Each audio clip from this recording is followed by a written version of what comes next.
नमस्कार, माझे नाव समीक्षा संजय चव्हाण. शाळेचे नाव विद्यामंदिर कणगाव, इयत्ता 7वी. माझ्या प्रयोगाचे नाव आहे आकर्षण व प्रतिकर्षण.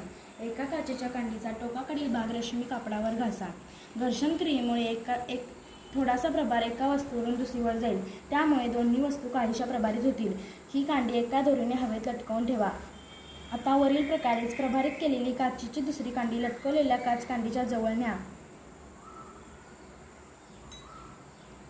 काय दिसले? दोन्ही कांड्या एकमेकींना दूर ढकलतात. आता यानंतर एक प्लास्टिकची कांडी घेऊन तिचे एक टोक लोकरी कापडावर घासा आणि लटकवलेल्या काचकांडीच्या जवळ न्या. काय दिसले? दोन्ही कांड्या एकमेकींकडे ओढल्या जातात. पहिल्या प्रयोगात काय आढळले? एकाच प्रकारचे प्रभार असणाऱ्या दोन कांड्या एकमेकींना दूर ढकलतात. यालाच प्रतिकर्षण म्हणतात.